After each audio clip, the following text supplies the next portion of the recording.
Hello, a very warm welcome to you.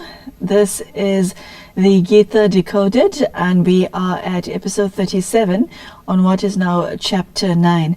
Sister Denise is with us in the studio, and she is here to explain her understanding of one of India's most ancient scriptures. Sister Denise, thank you for being here. Thank you. We are almost at the end of chapter 9, and we left the last episode being in awe of the powerful use of words and the sweet invitation that God was offering, and also the understanding of karma that was shared as far as one's relationship with God is concerned.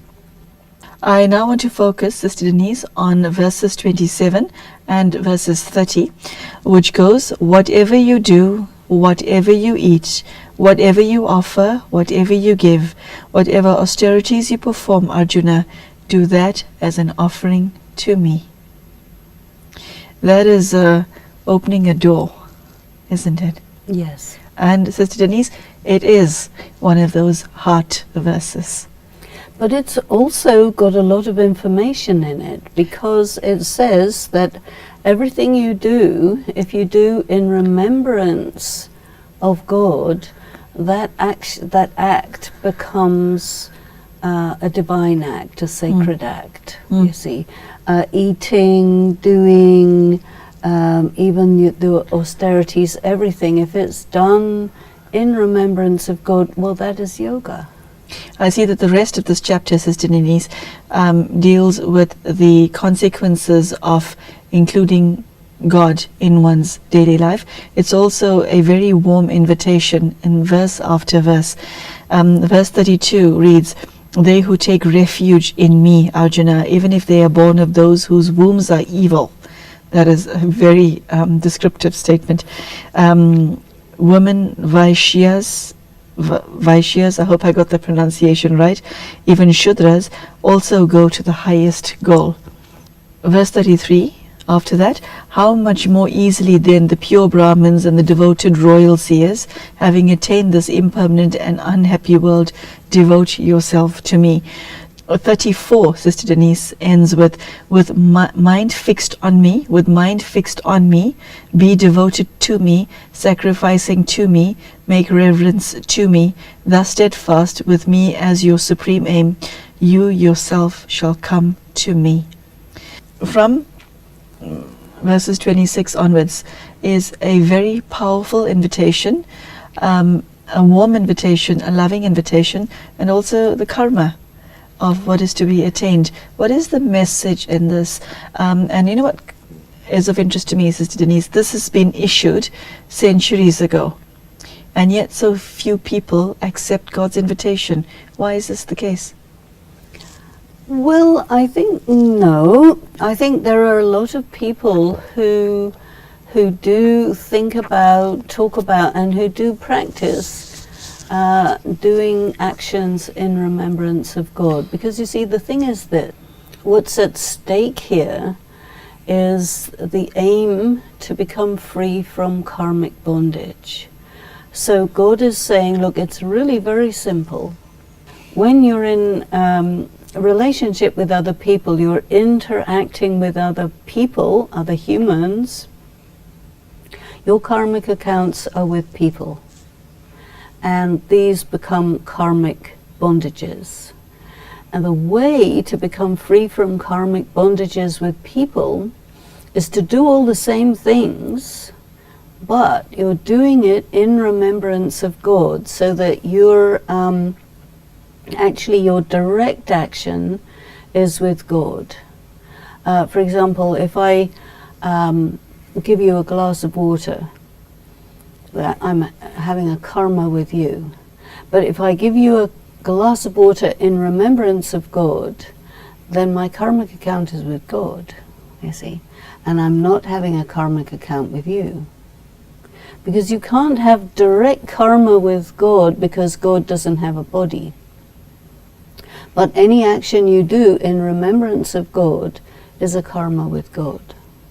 And your karma with God liberates you from karma with people. People, places, and things are the things that keep you in bondage. So it's a beautiful invitation. But I think the difficulty, you raised the question of, if we know all this, why don't we do it? The difficulty is that the concept of the omnipresence of God means it's not possible to do something in remembrance of someone who's everything and everywhere. You don't know where to focus your attention. But if you know that God is someone, somewhere, albeit incorporeal, in the world of Brahmand, the world of the element of light, but you can still have your focus of attention on the being of God, and then perform actions under his direction, and then those actions become akarma, neutral action, and you start to become free from the bondage of action. This is a very, very important and beautiful way to release oneself from the bondages of action. Sister Denise, I would now like to do a synopsis of the entire chapter 9. How would you say the concept of omnipresence has hindered people's relationship with God? Because this is one of the most clearest chapters that blasts the omnipresence myth, for want of a better word, to pieces. But yet many still believe that he is omnipresent. How has this affected people's relationship with God? Well, this is the thing. There are many people who do feel that you cannot make contact with God. He's on a whole different level. He's a different type of being. It's out of range. And then when they have been told, well, it's okay, God is everywhere, God is in everything, and it comes in the Gita many times. So then you just have to be kind of connected with this all-pervasive energy. But according to my understanding, what you can be connected with is, in that case, it's not God, but it's the energy of matter. And when you are connected with the energy of matter, you're still in bondage to matter. So that is a big hindrance. If, on the other hand, you say, okay, there is the energy of matter, which is the energy of matter, and it is also in a Tamil Pradhan state at this time, then you cannot become Sato Pradhan by connecting with something Tamil Pradhan. That's not possible. If you want to connect with God, it has to be out of the machinery of the three gunas, where the condition of the material world, even on its most subtle level, is still Tamil Pradhan. So God as the Supreme Being, Adi Bhuta, Adi Dev, Adi Atma, this, in the Brahmand, in the Supreme region, there your focus of attention, your Buddhi Yoga is totally off earth and into a dimension which is where the three gunas don't operate. So you're remembering God as the Supreme Being in the Supreme Abode, where there is no falling from the state of perfection. And so this is much more effective, much easier, much more straightforward. And so this is really what we do in Brahma Kumaris. So we just realize that there is, what's called as the three worlds. And I think in the Gita, the three worlds are referred to. So in the material world, there is the three gunas. In the subtle regions, there's a different story. And then the incorporeal world is the world of nirvana, the world where nothing changes, so that is beyond the three gunas. The in-between world is a complicated thing that we won't look at right here, but just to know that there is the idea of three worlds.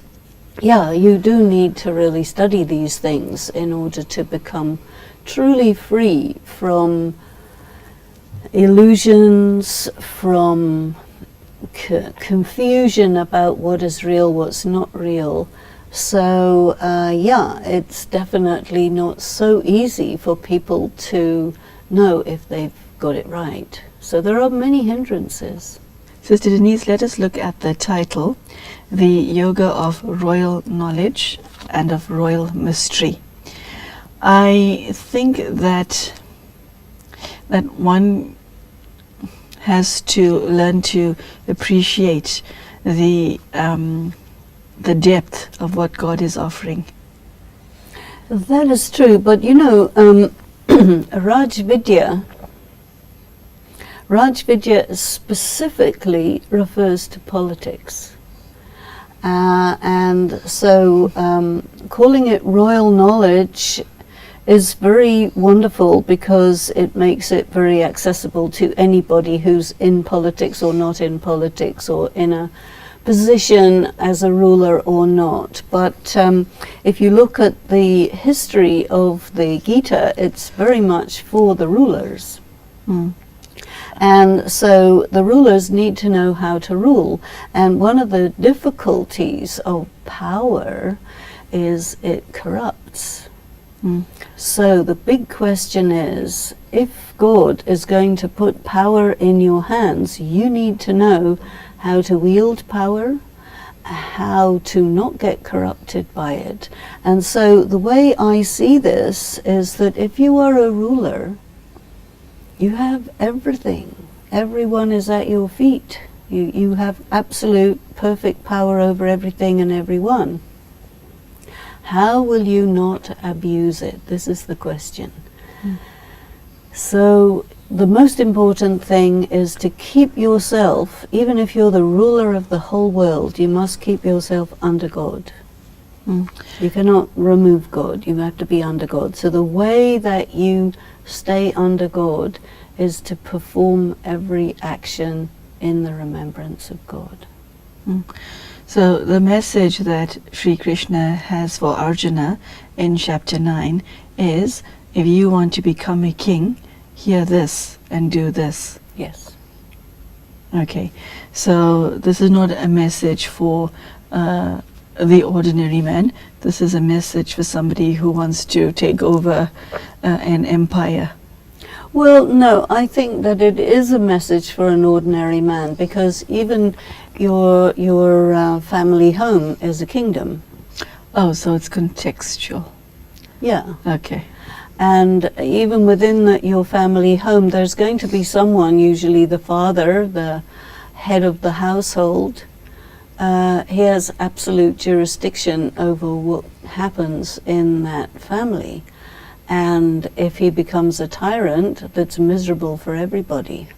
But if he does everything in remembrance of God, there's a very good chance that he will not abuse his power. And this is what you want. Because the world today is full of abuse of power. And it causes tremendous misery for huge numbers of people.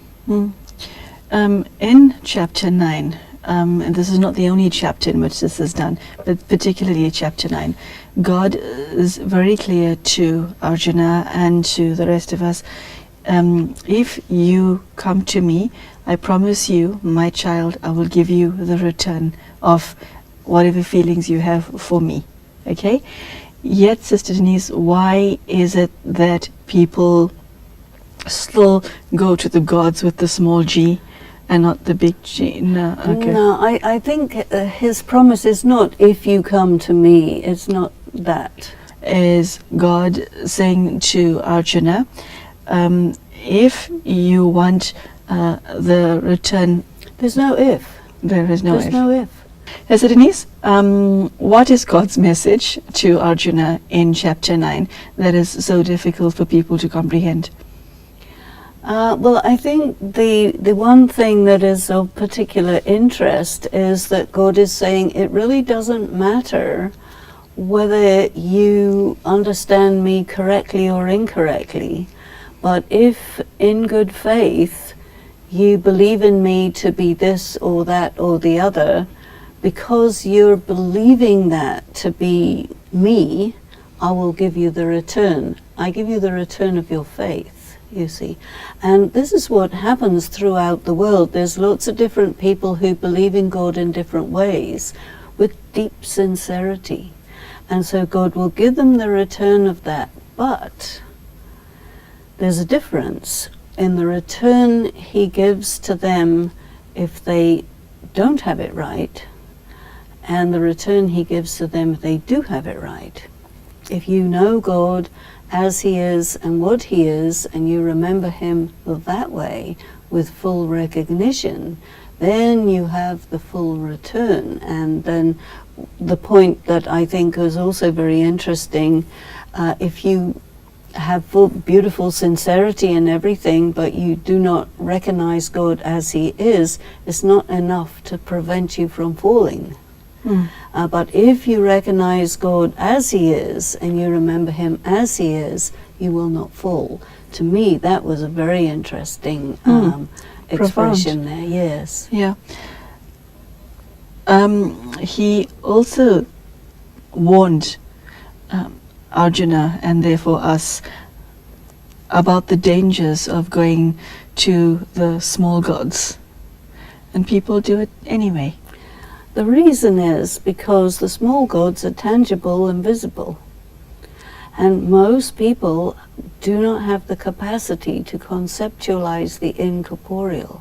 It's out of range. Nothing you can do. What touched me most about chapter 9 is that it's very clear that even if they are born of those whose wombs are evil, through remembrance, they will be purified, reformed. The remembrance of God has that much power? That much power, yes. Yeah, that is astounding. In other words, God is not concerned with your parentage or whatever. He will say, okay, that's just your karmic accounts. Let me talk to you independently of your karmic accounts. And if you, no matter what your parentage is, if you love God with depth and with sincerity, he's right there for you. Sister Denise, I'm glad you brought that up, because a lot of people, even though they may read, understand, believe, and want to practice what is contained in chapter 9, they think I am my karmic accounts. Yes, that's right, they do. And that, Sister Denise, is the proverbial ball and chain that holds millions of us back. Millions. And that is why I think we idolize the few who in this book are called the saints and the sage, who can live a free, spiritually free life. But the rest of us think my karmic accounts is who I am. Would you be able to help the viewer unmesh himself from that illusion? Again, you have to really go to what's known as your original stage, which is absolute purity. And then whatever has occurred over the course of many lives, look at it as destiny. Okay, it happened.